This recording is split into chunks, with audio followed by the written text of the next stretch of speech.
This Mariners road trip has been a tale of two offenses: to rock the fastballs or to control the zone. Welcome to the Dom Skiing Channel, your one-stop shop for the Mariners storylines on Seattle's minds. And unfortunately, the Mariners lose the second game of the series as the Texas Rangers even it up. We lose 3-2 in Arlington on Saturday. Tie the Rangers with 6 hits. Outdo them on expected batting average, but not by much, as both teams were terrible. 228 to 182. Then the hard hit rates are about half of what they were yesterday, both in the 20th percentile. So 21.7% hard hit rate for the Mariners, 25.9% for the Rangers. And Bryan Woo and Kumar Rocker did a decent job of limiting the contact yesterday. You got to give them both credit. Both went 97 pitches in 6 innings, and both got a quality start. Bryan Woo allowing 2 runs, neither earned, and Rocker allowing 2, both earned. Woo giving up 5 hits to Rocker's 4. Woo having 9 strikeouts to just 2 walks. Another dominant performance in terms of strikeout to walk ratios from Woo. And Rocker 6-1, not so bad himself. Both give up a homer, but Rocker, obviously the early season struggles where he was more on the Emerson Hancock level of being a sinker slider tinker guy, has a 6.13 ERA still, where Bryan Woo has a 2.93 ERA, Mr. Reliable for this Mariners rotation. And Vargas comes in for a second straight day, .2, clean, walks a guy, but no hits, no runs, down to a 2.93 ERA for him as well. And then Spire also down to a 2.93 ERA. That's funny. Woo, Vargas, Spire all sitting at a 2.93 ERA right now after the game yesterday. The first 3 pitchers out the Mariners used yesterday. That's very rare and coincidental. Then 5 hard hits against Bryan Woo, who does a great job limiting the contact. Another performance with just a 90.6 average mile-an-hour exit velocity here, and 18 swinging strikes on 97 pitches. To be able to go after batters that hard, still have an average exit velocity that's right around the 50th percentile mark is excellent. And the hard contact comes on really a slider that just gets blistered, 111.9, a sinker that goes 103.5, but other than that, you have a really good day limiting the contact, especially on that 4-seamer, changeup, and sweeper. And Woo just has so many different pitches. The 4-seam fastball getting double-digit whiffs, 10 swinging strikes on 51, absolute frontline stuff from Bryan Woo. He can be a top 10 starting pitcher the rest of the way if he keeps doing this, and I would project him to be. Vargas is really, really hard to square up for opposing hitters right now, so credit to him as well. And Spire in his own right, getting 3 swinging strikes on 8 4-seam fastballs. That'll do it. Matt Brash also absolutely been dominant since the return from injury. 3 swinging strikes on 20 pitches, and low average exit velocities for him.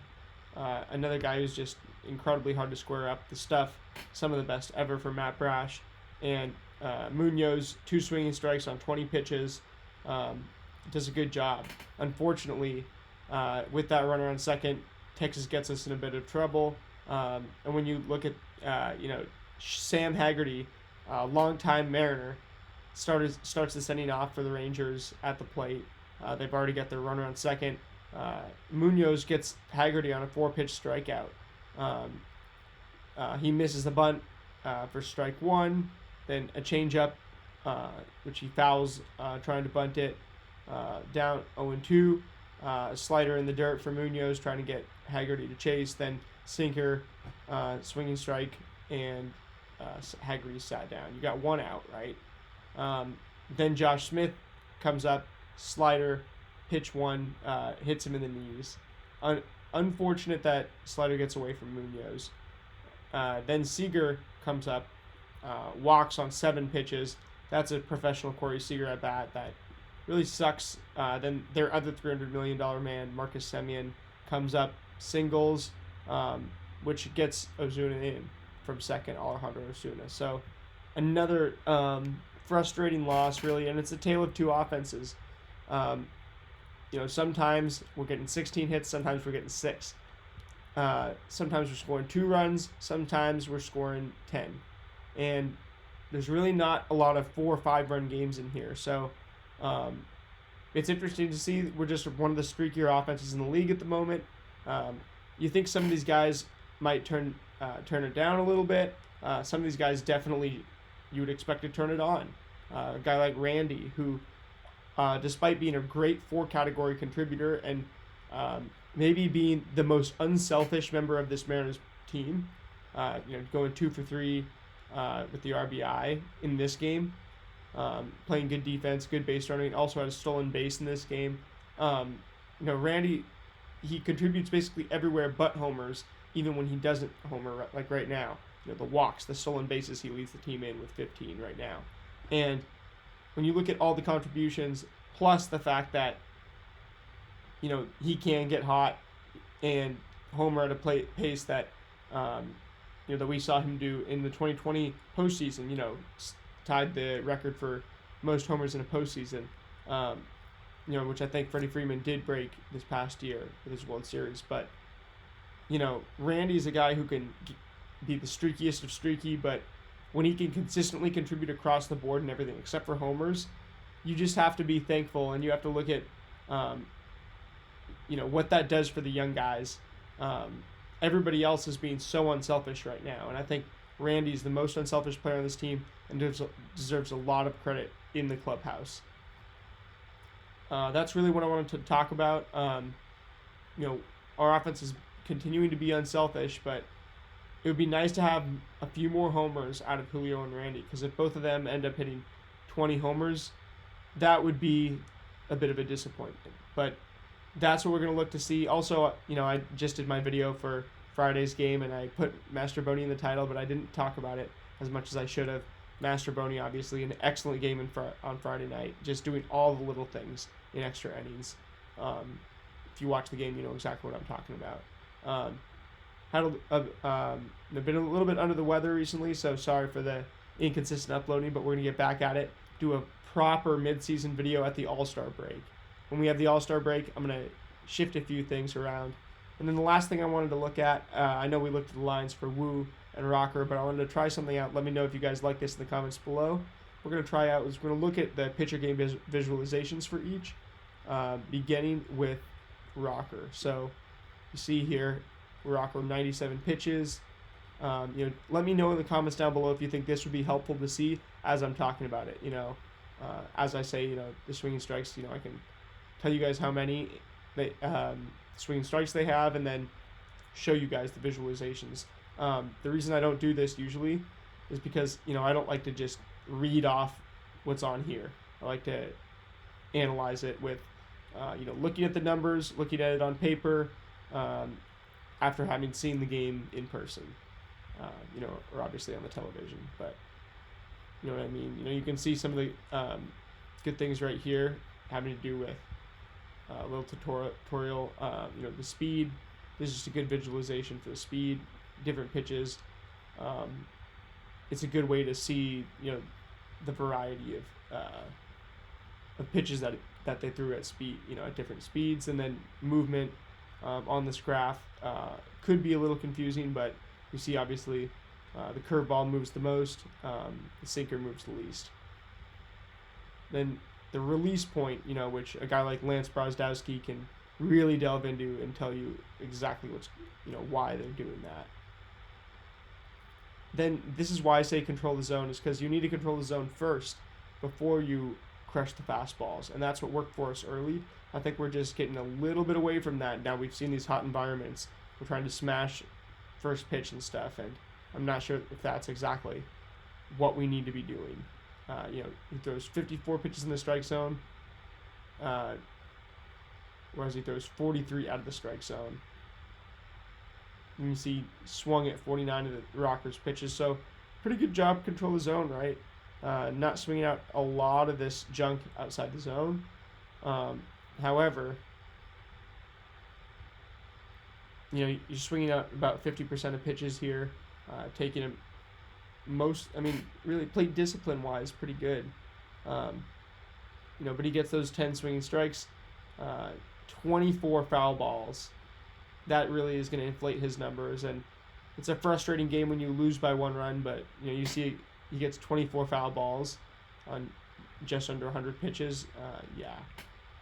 That's how just 4 of Rocker's pitches were hit hard into fair territory, whereas last time we absolutely lit him up earlier in the season.